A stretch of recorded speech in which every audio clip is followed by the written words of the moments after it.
50 vote पे एक नौकरी देंगे। हरियाणा में तीसरी बार भारतीय जनता पार्टी की सरकार बनेगी, हैट्रिक लगेगी। एक अनार 100 बीमार कांग्रेस पार्टी में एक मुख्यमंत्री को पद को लेकर सब लोग लड़ाई लड़ रहे हैं।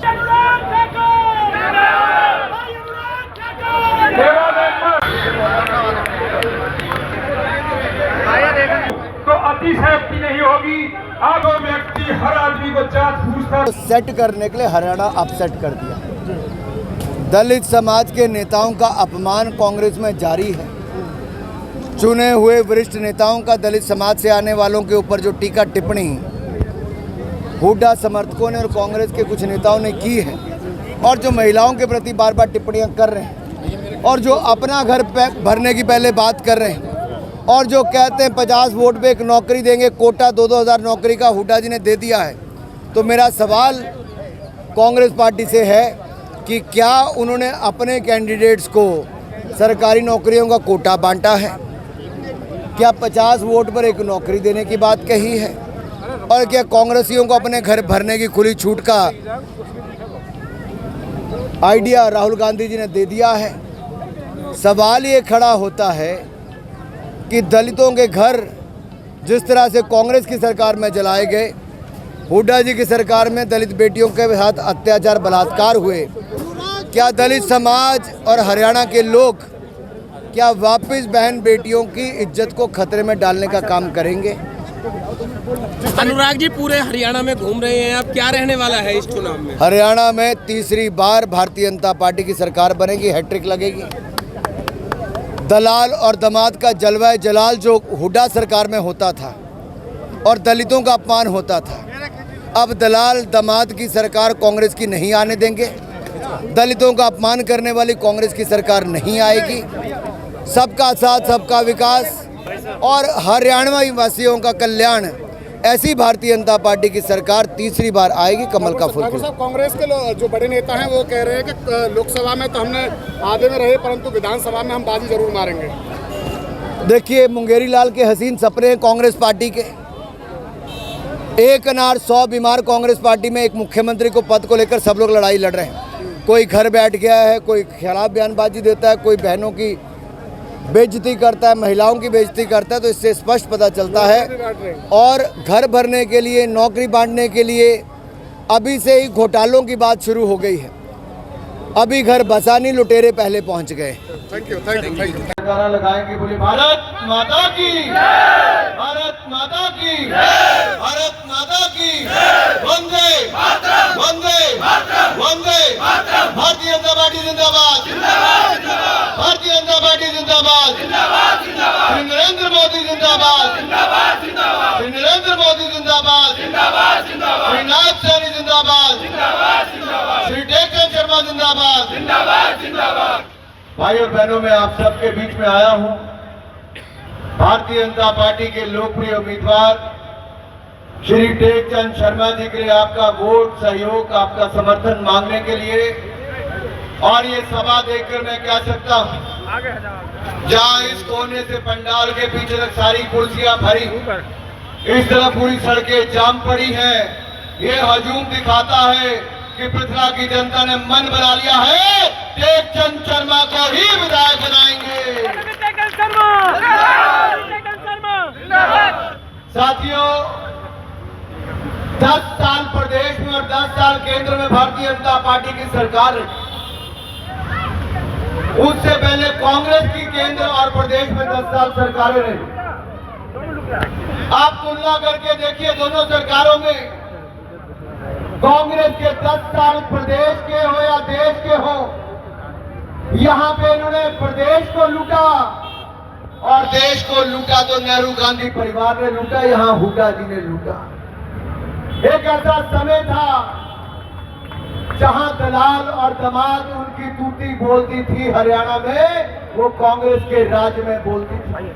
जैसे भारतीय जनता पार्टी का कमल खिला, दलाल और दामाद की छुट्टी हो गई, यहाँ से पर्ची और पर्ची की छुट्टी हो गई यहाँ से।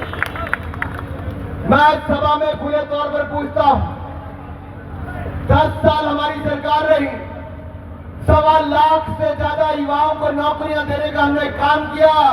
बगैर खर्ची पर्ची के नौकरी दी तो भारतीय जनता पार्टी ने दी है मेरे साथियों। ये 7 लगते फरीदाबाद एनआईटी के विधायक है कांग्रेस के, सभा में कहते हैं कोटा आएंगे, मुझे कोटा दे दिया 2000 नौकरियों का, और कहते हैं 50 वोट पे एक नौकरी दूंगा, कहते हैं मेरिट के आधार पर नहीं दूंगा। अरे भाई मेरिट के आधार पे नहीं देंगे तो विधायक को कब से ताकत मिलेगी नौकरी देने की? यानी कि खर्ची पर्ची वापस चालू करने की सोच रहे हैं। जरा जेबें ढीली करनी शुरू कर दो अगर कांग्रेस को लाना है तो। ये भाई भतीजावाद चलेगा। 50 वोट के ऊपर कहते हैं कि हम एक नौकरी देंगे। मैं आपसे पूछता हूं क्या वोट के आधार पर 50 वोट के पीछे एक नौकरी देना उचित है क्या खर्चा करके नौकरी लेना उचित है क्या पर्ची देके नौकरी लेनी उचित है क्या? अगर बेईमानी वाली सरकार लानी है तो कांग्रेस को लाओ, अगर ईमानदार लाना है तो कमल खिलाओ, चेतन शर्मा को जिताओ। अरे साथियों, एक तरफ इसी हरियाणा की भूमि में कौरवों ने पांडवों की जमीन हड़पने का प्रयास किया और हुड्डा की सरकार में कौरव पार्टी यानी कि कांग्रेस पार्टी कौरव पार्टी ने किसानों की जमीन को हड़पने का काम किया। हजारों करोड़ रुपए की जमीन का घोटाला हुआ। 15,000 करोड़ रुपए के घोटाले की आज तक सीबीआई जांच चल रही है। अगर किसानों को लगता है कि हुड्डा ने कम जमीनें ली थी और अपनी बाकी जमीनें भी हुड्डा और कांग्रेस को देनी है, दलाल और दमाद को देनी है, तो कांग्रेस को ले आना। अगर जमीन बचानी है, पैसा ज्यादा कमाना है तो भारतीय जनता पार्टी को जिता देना। अरे साथियों, हरियाणा में एक नेता है जो अपने बेटे को सेट करने में लगा है और हरियाणा को अपसेट करने में लगा है। जो दलित बेटी का अपमान करता है। कुमारी शैलजा जी सांसद तो बन गई, लेकिन आजकल हुड्डा जी के चेले चांटों ने बेइज्जती में कोई कसर नहीं छोड़ी। वो कहते हैं दलित समाज की बेटी है, आगे कैसे आ जाए। और राहुल गांधी अमेरिका जाकर कहते हैं हमारी कांग्रेस की सरकार आने को हम पूरा आरक्षण ही खत्म कर देंगे। जो बाबा साहब अम्बेडकर देकर गए, जो संविधान ने दिया, वो कांग्रेस की ये सरकार अगर बनती है तो छीनना चाहते हैं। आपको कुछ नहीं मिलेगा, लेकिन दलितों का छीन कर छोड़ेंगे। आज दलित बेटी का अपमान भी करते हैं, जैसे इन्होंने भीमराव अंबेडकर जी का अपमान किया था और भीमराव अंबेडकर को अपनी पार्टी से बाहर किया था, वैसे इन्होंने आज कुमारी शैलजा का भी पूरा अपमान कर रहे। पार्टी की बैठकों में नहीं आती, सभाओं में नहीं आती, कहीं पर दिखती नहीं। और जब हुड्डा जी की सरकार थी, मिर्चपुर की 19 अप्रैल 2010 की घटना याद है कि नहीं याद? 18 दलित परिवारों के घरों को जला दिया गया था। कसूर इतना था कि किसी के कुत्ते भौंके, किसी ने अपनी बहू बेटी के साथ अत्याचार करने पर आवाज उठाई तो घर ही जलाकर खत्म कर दिया।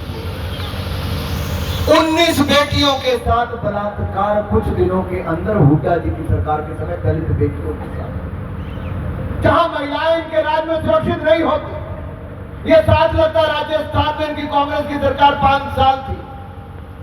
आप रिकॉर्ड उठाकर देखिए, 5 साल में इनकी सरकार में देश में सबसे ज्यादा महिलाओं के साथ अत्याचार बलात्कार हुए तो राजस्थान में हुए।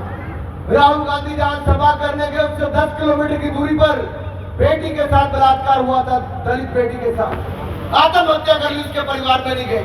मुख्यमंत्री के घर से 10 कदम की दूरी पर एक छोटे बच्चे के सामने उसकी मां के साथ बलात्कार हुआ, उसके घर मुख्यमंत्री नहीं गया। लेकिन एक ऐसे समाज से आने वाले लोग जो ऐसी घटनाओं में शामिल होते हैं या हत्याओं में या किसी और में होते हैं या उनके साथ कभी दुर्घटना घटती है तो उनके रातों रात ही 1-1 करोड़ रुपए का मुआवजा देने का काम करते हैं।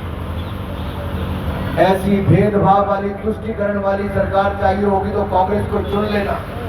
अगर जम्मू कश्मीर से लेकर कन्याकुमारी तक देश को एक सूत्र में पिरोने वाली, देश की सीमाओं को सुरक्षित रखने वाली अगर सरकार चाहिए और आतंकवाद की धज्जियां उड़ाने वाली चाहिए और पाकिस्तान के आतंकवाद को घर में घुसकर मारने वाली चाहिए तो भारतीय जनता पार्टी को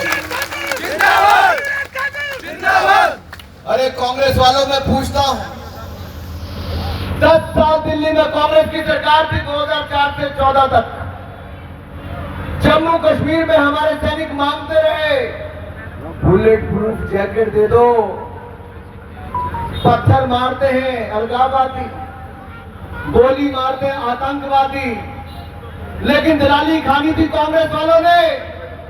ना बुलेट प्रूफ जैकेट खरीदी, ना लड़ाकू विमान खरीदे, ना लेटेस्ट हथियार खरीदे और ना ही पथराव रुकवाया हमारे सैनिकों के ऊपर।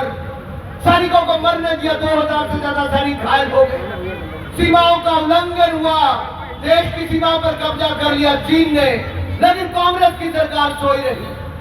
आपने 2014 में मोदी की सरकार बनाई, मोदी ने हरियाणा में सभा करके कहा था मेरी सरकार बनाओ, मैं 1 रैंक 1 पेंशन दूंगा। मोदी की सरकार बनी, हमने 1,20,000 करोड़ रुपया खर्च करके 1 रैंक 1 पेंशन पूर्व सैनिकों को देने का काम किया। जहां एक बुलेट प्रूफ जैकेट 10 साल में नहीं मिली थी, हमने 2,10,000 से ज्यादा bullet proof jacket make in India आत्मनिर्भर भारत में बनाकर भारत के सैनिकों को देने का काम किया है। लड़ाकू विमान रफाल हमने विदेश से लाए, तेजस लड़ाकू विमान हमने हिंदुस्तान में खुद बनाया और प्रधानमंत्री ने उसमें उड़ान भर के दुनिया को विश्वास जताया कि भारत का अपना बनाया लड़ाकू विमान भी उतना ही सुरक्षित, उतना ही काबिल है जितने दुनिया के हैं।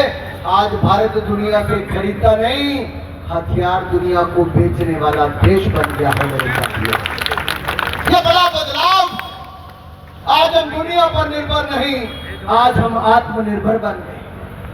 अनुराग ठाकुर आए थे, क्या रहा खास? पहले तो खास बात यह है कि उन्होंने भारतीय जनता पार्टी के और मेरे बारे में जो कहा कि एक सच्चे अच्छे ईमानदार व्यक्ति को चुनाव करें, भारतीय जनता पार्टी जो राष्ट्रभक्तों की पार्टी है, देश के प्रति समर्पण और उन्नति की अग्रसर हो रही है, उसको वोट दें, जिसके लिए उन्होंने अपील की थी।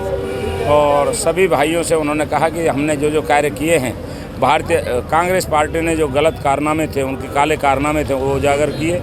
उसके बावजूद उन्होंने कहा कि हमारे टाइम में कोई भी अगर भ्रष्टाचार का वो लगा हो तो उसको बताएं, तो जनता जनार्दन ने भी हाथ उठा करके मना किया।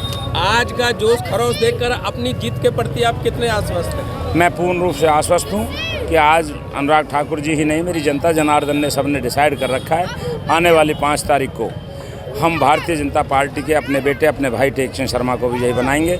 इसके अलावा मैं आपके माध्यम से बताना चाहता हूँ कि 1 तारीख को माननीय प्रधानमंत्री, यशस्वी प्रधानमंत्री श्री नरेंद्र मोदी जी हमारे क्षेत्र में ही पृथला में गदपुरी टोल प्लाजा पर आ रहे हैं। वो भी आपसे वोट की अपील करने के लिए आएंगे, तो निश्चित तौर पर जीत तो सुनिश्चित है। किससे आप मुकाबला मान रहे हैं?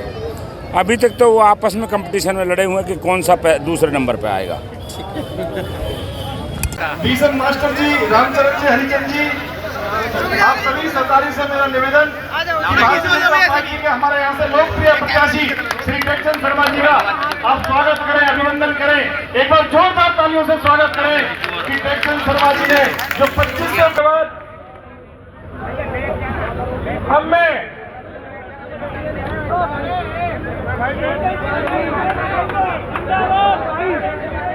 मैं आमंत्रित करूंगा नरेश सौरभ जी, प्रधान मोहना अनाज मंडी और मोहना पगड़ी पहना करके स्वागत करें। अब साथियों, मंच की व्यवस्था बनाए रखें। मुझे पता है कि ऐसे बड़े नेता के साथ फोटो खिंचवाने का सबका मन करता है, परंतु ये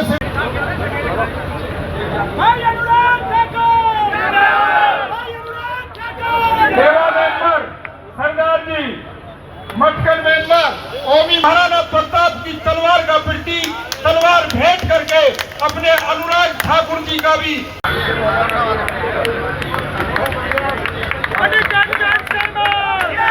विनय भाटी अपने महबूब नेता अनुराग ठाकुर जी को और पंडित टेकचंद शर्मा जी का मुकुट पहना करके स्वागत कर रहे हैं। सांसद हैं, आज की हमारी इस सभा के मुख्य अतिथि भी हैं, मुख्य वक्ता भी हैं, वो उनका मुकुट पहना करके स्वागत कर रही है बहन जी। एक साइड में है फोटोग्राफ हो आइए देखने